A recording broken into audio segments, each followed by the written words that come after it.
Welcome back. As you know, I'm Eli the Computer Guy here for the Daily Blob, where we say if there's one thing that will really help boost the economy, it's firing a crap ton of people. Right? That's how economics works. Are we sure we understand how economics works? Are we sure our president understands how economics works? I'm not sure he does.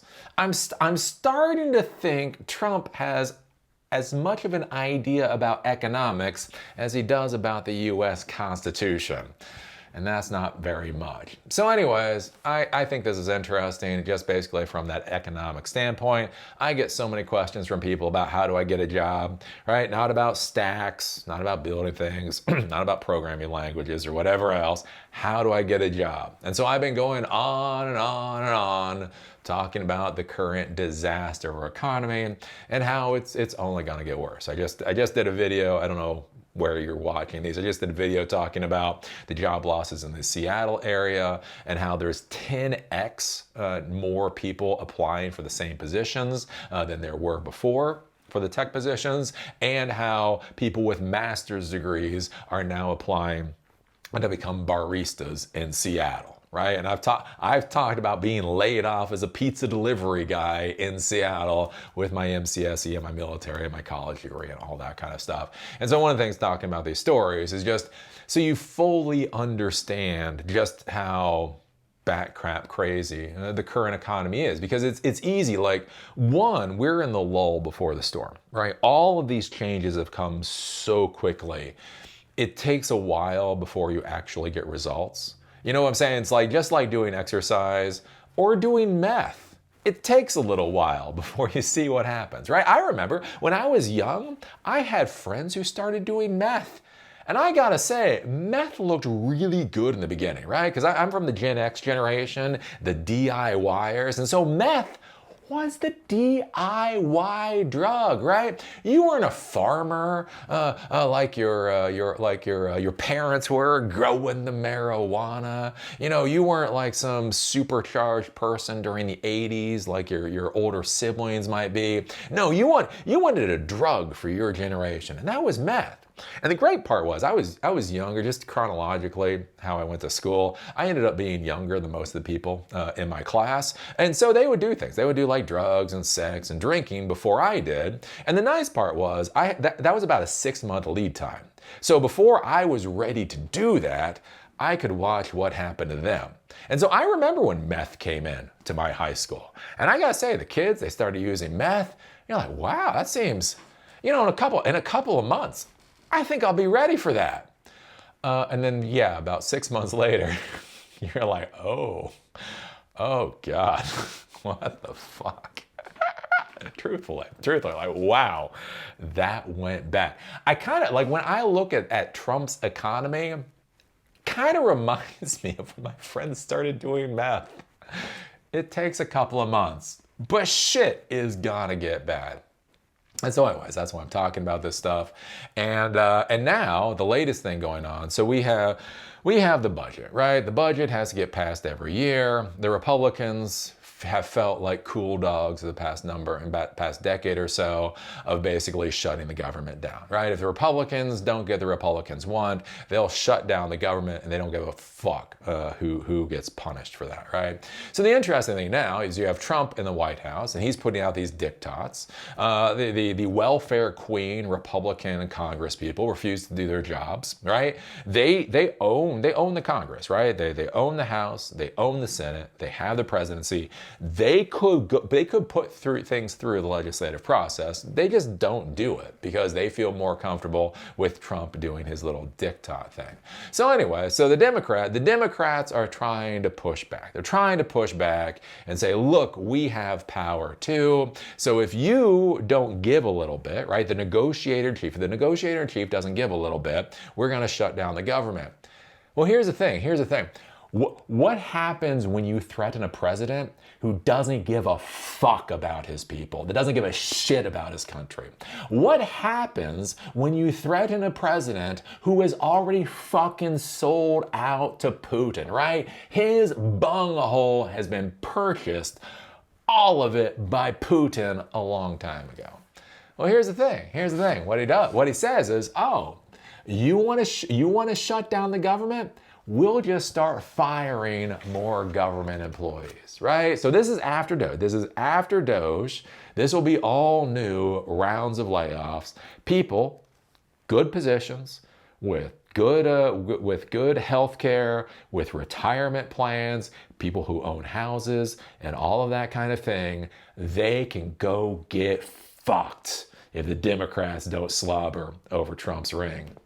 Which could be curious, because the Democrats are pissed, right? A lot of the rank and file Democrats are pissed because they're like, why are we slobbering over this piece of shit's ring? But then you have the older Democrats saying, look, if we don't slobber over his ring, he's gonna fuck the country even more, right? We have a president that doesn't give a fuck about America.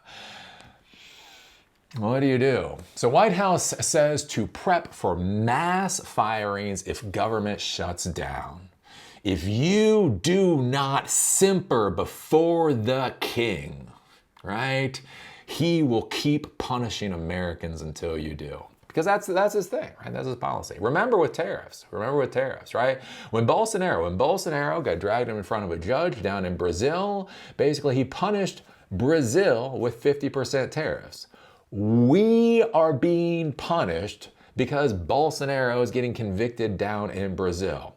India buys oil from Russia, we get punished, right? Xi doesn't kiss the fucking ring, we get punished, right? And that's basically what the Trump administration has been doing for these past 6 months, 7 months, 8 months.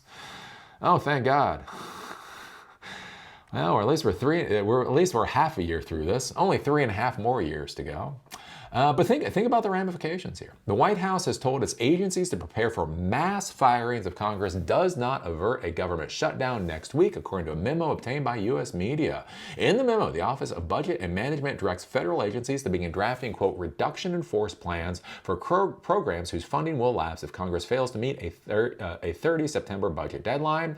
The warning came after Trump on Tuesday refused a meeting with Democrats who are seeking to secure health care funding as part of budget negotiations. Quote, we remain hopeful that Democrats in Congress will not trigger a shutdown and the steps outlined above will not be necessary, the memo states. We remain hopeful that the Democrats grovel before us.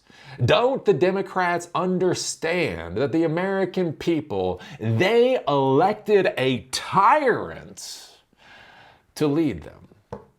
The Budget Office memo warns of permanent firings specifically for federal programs, projects, and activities that have no alternative funding sources and are, quote, not consistent with the president's priorities, right?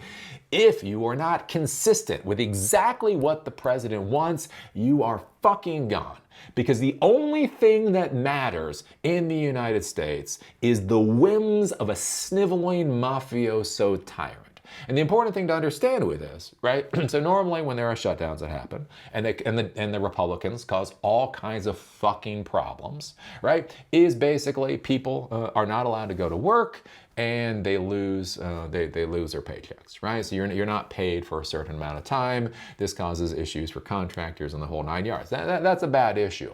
But with this, basically what they're saying is it's not that you are simply going to be put on a furlough. You are going to be fired. He is going to eliminate more people from the federal government. Last week, Republicans in the House of Representatives, along with one Democrat, passed a short-term measure to keep the government funded until 20 November, but Senate Democrats blocked the bill. They instead proposed their own plan that would restore health care funding after Trump's policy mega bill in July, also known as the One Big Beautiful Bill, made steep cuts to Medicaid. On Tuesday, Trump said he was canceling a meeting with the Democratic Party leaders, Chuck Schumer and Hakeem Jeffries, saying their demands were, quote, unserious and ridiculous. Right? The negotiator-in-chief, the art of the deal, won't be bothered to actually negotiate with anybody. Quote, I have decided that no meeting with their congressional leaders could possibly be productive, Trump wrote on social media. After news of the draft firing memo on Wednesday, Democrats accused the White House of using intimidation tactics. Yep. Basically, Trump is like, do what the fuck I say or I will burn this fucking country to the ground. Play chicken with me. Play chicken with a senile old cracked out loser. Donald Trump has been firing federal workers since day one, not to govern, but to scare, says Schumer, the Democratic Senate minority leader. Quote, this is nothing new and has nothing to do with funding the government. Since taking office, Trump has already fired thousands of federal workers through his cost-cutting initiative with DOGE, Department of Government Efficiency. So this will be curious to see what happens, right? So if this was 6 months ago, you would think, okay, the Democrats will probably bend. Let's face it, they will probably break, and they will go along. The issue is they are getting so much pushback from their base, especially with everything that Trump is doing. There's a real question about whether or not they can back off. Can they get through this budget cycle without getting any win from Trump? Right? Is there any give and take? Trump wants to do what the fuck he wants to do, right? He's tyrant in chief. Fuck everybody else. And so basically what he's doing here is he's threatening the American people, right? If the Democrats don't do what I say, I am going to fire all of these people because the citizens of America will constantly get punished so that Trump can get what he wants. The issue, as I've said with all of this, is it's the dominoes of the economy. These are people with good paying jobs. These are people with health care. These people with education and the whole 9 yards. They get fired, especially in this particular economy. And what are the additional dominoes going to be? Not being able to pay mortgages, not being able to pay rents, not being able to pay for things, right? In a job market that is already getting saturated, right? That becomes a very, very questionable thing about what's going to happen. So we shall see. I might not be a real estate investor in Washington D.C. right now. I mean, I'm not a lawyer. I'm not a financial person. So take this advice as you see fit. But I might not be buying a house in Washington D.C. right now. It might not be the best economic decision. So what do you think about this? What do you think about the tyrant-in-chief having yet another fucking tantrum like a little bitch that he is, basically saying that he's going to fire, he is going to punish people simply if he doesn't get his way? What do you think with the Democrats? Can they allow him to do this yet again? If this goes through, what does that do for the rest of us? I don't know. What does that do for the economy? It's a slow motion disaster. As I say, meth looked really good. I gotta say, the first couple of months of meth, I was interested. I was like, that looks like something I might want to partake in a few months. Thankfully, I was a few months behind my friends. So by the time I would have been interested in meth, it was about 6 months later. And, you know, when you see people who have done meth for about 6 months, the last thing in the world you want to do is meth. I don't understand that with meth. Meth is the weirdest drug to me. It is so weird that meth still exists, right? Like you see dope heads. Dope isn't for me. The dope head lifestyle isn't for me, but I get it. I see the sales pitch. You sell the sizzle, not the steak. You're like, wow, look at them. They're happy and they're giggly and they're relaxed. I want to be like a dope head. Right? You see cocaine, you see those Wall Street people or those Hollywood movie producers or whatever, they're snorting cocaine. You're like, wow, man, I'd like to be going, 7 days without sleep. I'd like to do cocaine, like you, right? You see heroin, right? The musicians, they shoot up the heroin. You're like, yeah, man, I'd like to feel no pain, say my music, right? All those kinds of things. Like I can see the sizzle of being a dope. I can see the sizzle of cocaine. I can see the sizzle of heroin. Like, I mean, the reality of it gets really brutal. But like if you're just looking at it, like, okay. Man, I do not understand the sizzle of fucking meth. Who the fuck looks at a meth head? It's like, yes. What, you mean I can be like that in 6 months? Sure. Give me a hit. Anyways, I don't know. What do you think about this? What do you think about the current disaster of this administration? Yeah, I know. You got TDS. Don't worry, you're gonna get TDS soon. What is it, the R rate? Is that for the reproductive? With COVID, they talked about like the R numbers, like R1, like R.5 or R1 or R20 or something. Don't worry, this is gonna have like an R factor of like 300 million. Like everybody's just gonna get hit with this shit. Anyways, what do you think? Put your thoughts down below. If you like these videos, give us a thumbs up. If you hate these videos, give us a thumbs down. Call me amazing. Call me a TDS infected moron. Just be a big dog like a GOP senator would and do it in the comment section. Woof, woof. Also, remember silicondojo.com. We are scheduling our class for AI, LLM models, that type of thing. It is going to be in Durham, North Carolina, at a place called American Underground. That is going to be in a couple of weeks. Join silicondojo.com so you're made aware when it happens. And with that, see y'all later.